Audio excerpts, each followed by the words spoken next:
शेख तकी नाम का मुसलमान पीर था, राजा सिकंदर लोधी का।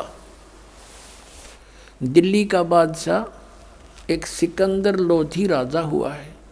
वो बहलोल लोधी का पुत्र था। बहलोल लोधी नाम का एक राजा हुआ है, वो भी दिल्ली का बादशाह था। तो सिकंदर लोधी का वो धार्मिक गुरु था। सिकंदर लोधी को बहुत भयंकर रोग हो गया था, जलन का। कहीं पर भी जंतर से मंत्र से किसी ट्रीटमेंट से उसको कोई राहत नहीं मिली थी। तो परमात्मा कबीर जी के आशीर्वाद मात्र से सिकंदर लोधी स्वस्थ हो गया था। और उसके बाद वो परमेश्वर कबीर देव जी की बहुत इज्जत करता था, उनको बहुत आदर देता था। जो धार्मिक उसका गुरु था मुसलमान शेख तकी, वो कबीर जी से ईर्षा करने लग गया कि तेरी रोजी रोटी जावेगी। राजा का ज़्यादा इसमें प्रेम बढ़ गया। वजीर और फकीर आपस में ईर्षा करे बिना रहा ना करें, तो बहुत ज़्यादा ईर्षा करने लग गया। उसने सोची कबीर जी को नीचा दिखाऊं, अब किसी तरह कबीर जी को ऐसा राजा की दृष्टि से गिरा दूं इसको। ऐसे अवसर की खोज करने लगा। एक दिन राजा सिकंदर लोधी कबीर परमेश्वर जी को साथ लेकर काशी से लौट रहे थे, बनारस से दिल्ली आ रहे थे। शेख तकी भी साथ था। एक दरिया पर पड़ाव डाला रात्रि बिताने के लिए। तो उधर से शेख तकी ने अपना बेरुखी दिखाई राजा के प्रति। राजा ने कारण पूछा तो उसने बताया कि तूने तो अब मुसलमान की छोड़कर हिंदू गुरु बना लिया, सारे मुसलमानों को कह दूंगा राजा मुसलमान नहीं है, अब हिंदू हो गया है, ये काफिर हो गया है। राजा को पता था कि इसने एक बार मुसलमानों को कह दिया सब मेरे से विमुख हो जाएंगे, मेरा राज्य जाएगा, सब इसकी मुट्ठी में है। तभी उसको साथ रखता था सिकंदर लोधी। शेख तकी को इसलिए साथ रखता था कि कम से कम इसका मुंह चुप रहे, ये ठीक रहा रहे और सब समाज मेरे साथ रहे मुसलमान। राजा को बड़ी चिंता हुई। परमेश्वर साथ थे अलग टेंट में। राजा से पूछा कि क्या कारण है, टेंशन किस बात की। सिकंदर लोधी ने सब कारण बता दिया। सिकंदर लोधी ने कहा कि इस प्रकार ईर्षा किए हुए है। कबीर जी बोले मैं वापस चला जाता हूँ। अग नहीं, आप नहीं जा सकती, कुछ भी हो। फिर सिकंदर लोधी ने फिर कारण पूछा कि आप कैसे प्रसन्न हो गए शेख तकी, कि मैं तब प्रसन्न होऊंगा तू जिसको भगवान कहता है, अल्लाह कहता है कबीर को, मेरे सामने कोई मुर्दा जीवित कर दे।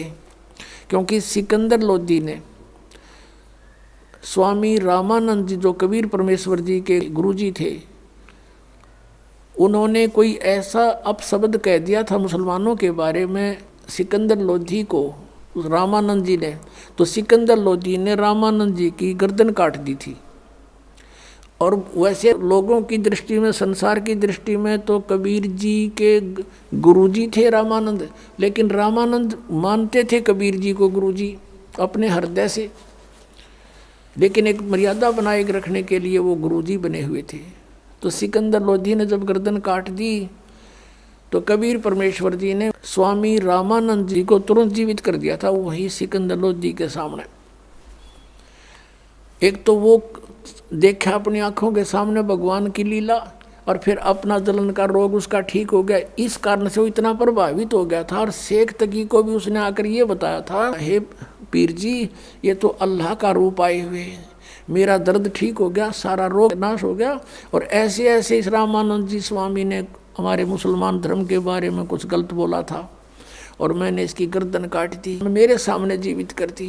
ये तो अल्लाह का स्वरूप है, ये तो खुद मालिक आए हैं। इस चीज़ तो चढ़ गया, इतना ईर्षा करने लग गया। तो उस दिन कहता है कि मैं जब जानूँ मेरे सामने कोई मुर्दा जिंदा करे ये कबीर, नहीं तो मैं सब मुसलमानों को कह दूंगा कि राजा काफिर हो गया। सिकंदर लोधी ने कारण बताया कि शेख तकी ये कहता है गुरुदेव कि मेरे सामने कबीर जी कोई मुर्दा जिंदा करे, और नहीं तो सचमुच ये आग लगा देगा। मुझे ये चिंता का विषय बन गया। तब कबीर जी ने कहा कि कह दो इसको कोई मुर्दा ले आओगा, ला देखते हैं बन की बात है। अब शेख तकी से कहा सिकंदर ने, वो कह रहे हैं कि लाओ कोई मुर्दा उठा के। कहने लगे मैं कहाँ से लाऊं, ऐसे कोई मुर्दा होगा जब देखेंगे। इतने में मालिक ने कहते हैं ओए है कि परमात्मा से अपने भगत का दुख इतना भी नहीं देखा जाता, एक सेकंड भी।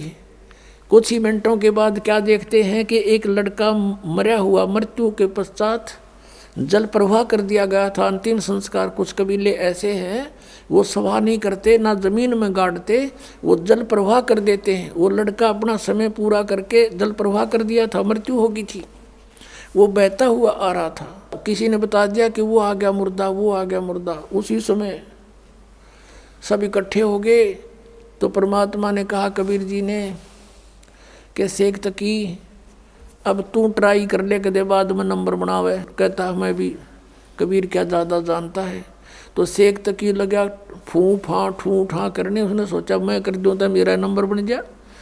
वो दूर चला गया मुर्दा, जल में बहता हुआ दरिया में काफ़ी दूर चला गया, कम से कम 500-600 फुट आगे को, 3-4 एकड़। तब सिकंदर को कहता शेख तकी कि ये न्यू चाव था कबीर कि किसी प्रकार ये मुर्दा आगे को चला जाए, इसलिए मुझे लगा दिया इसमें। ये कोई मुर्दा जीवित हो सकता है कभी? वो तो कयामत आवेगी जब होंगे। कबीर जी खड़े हुए और मुर्दा जैसे आगे बह कर चला गया था, वो शव बहुत दूर चला गया था। वहाँ से ऐसे हाथ किया, वो मुर्दा, वो शव वापस चल पड़ा अप स्ट्रीम में। जैसे जिधर से पानी बहकर जा रहा था वापस आ गया वो परमात्मा के पास। और परमात्मा ने कहा ये आत्मा कबीर हुक्म से इस मुर्दे में प्रवेश कर, जहाँ भी है वापस आ जा और बाहर आ जा तू 1 सेकंड में। उसी समय लड़का जीवित हुआ और कबीर जी के चरणों में आकर प्रणाम किया। बोलो सतगुरुदेव की जय। अब शेख तकी कहते दूने जो कहते हैं ना तेल पर छींटे लगे, उसके और ज़्यादा ईर्षा बढ़ गई कि जिसने जुल्म कर दिया ये तो और ज़्यादा हृदय में समा गया। अब उस लड़के के बारे में कहा उपस्थित लोगों ने कि कमाल कर दिया, कमाल कर दिया, लड़के का नाम कमाल रख दिया। अब वहाँ से दिल्ली आ गए। अब शेख तकी ने सभी मुसलमानों को इकट्ठा किया कि भी राजा तो धर्म प्रवर्तित करने वाला है, ऐसे ऐसे काफिर को हिंदू को साथ रखता है, और कुछ करो भैया। ये मुसलमान कहने लगे बोलो पीर जी तुम जो कहोगे हम वही करेंगे। कि चलो राजा के पास। राजा के पास पहुँचे, हजारों की संख्या में लेकर सटराई कर दी उसने, तो प्रदर्शन कर दिया। राजा ने कारण पूछा कि शेख तकी ने कहा कि जिसको तू लेकर आया है कबीर को, वो लड़का तो सदमे में था और वो ऐसे जीवित होना ही था, वो तो ताज़ा मरा हुआ था। मैं जब जानूँ मेरी लड़की, अब वो लड़की जो थी राबिया, वो तीसरा जन्म शेख तकी के घर पर जन्म था और वो 12 वर्ष की होकर मृत्यु को प्राप्त हो गई थी। उसका खत्म हो गया था वो जीवन मनुष्य का, आगे मनुष्य जीवन शेष नहीं था। तो शेख तकी ने अपनी मुसलमान रीति से लड़की का अंत्येष्टि कर रखी थी, एक कब्र में दबा रखी थी। तो सिकंदर लोधी से कहा शेख तकी ने कि मैं जब जानूँ मेरी बेटी ने जीवित कर दे, यू कबीर इज गॉड, मैं मान लूँगा इसको, और नहीं तो हम बगावत करेंगे। अब फिर टेंशन बना दी। परमात्मा अंतर्यामी थे, वो तो सारी फड़क निकालने के लिए तो गए हुए थे। कबीर जी ने पूछा परमेश्वर ने सिकंदर जी से कि क्या हो गया राजन, कुछ मायूस नजर आ रहे हो। राजा ने सारी अपनी समस्या बताई। अब कहते हैं अपने भगत का दुख भगवान देख नहीं सकता। कहने लगा भी ठीक है, इसको कह दो शेख तकी को आज से तीसरे दिन वह लड़की जीवित करूँगा और आसपास डंडोरा पिटवा दो, प्रचार करवा दे राजा तू, ताकि कदे 10-20 का मैं ना मानना ही हो, सारा संसार देख ले। आसपास की मुनादी करा दी कि मुर्दा जीवित किया जाएगा। कबीर नाम के संत आ रहे हैं, बड़े महापुरुष पहुँचे हुए हैं। सिकंदर लोधी के जलन का रोग भी उन्होंने ठीक किया, क्योंकि राजा का रोग था, सबको चिंता थी, और वो स्वस्थ हुआ तो सबके खुशी, सब चर्चा का विषय हुए थे कि वही संत आए या वही आए जिन्होंने सिकंदर लोधी का रोग नाश किया, कहा वही आए। हजारों की संख्या में व्यक्ति वहाँ इकट्ठे हो गए। उस निश्चित समय पर कब्र को फुड़वा दिया गया। राजा भी उपस्थित है, सब मुसलमान भी, हिंदू भी, पता नहीं कितने को वहाँ इकट्ठे हो गए। और लड़की का शव कब्र के अंदर है। तब परमेश्वर ने कहा कि शेख तकी अब तू कर ले कोशिश कर दे, फिर नंबर बनावे। तो और उपस्थित जन कहने लगे, जी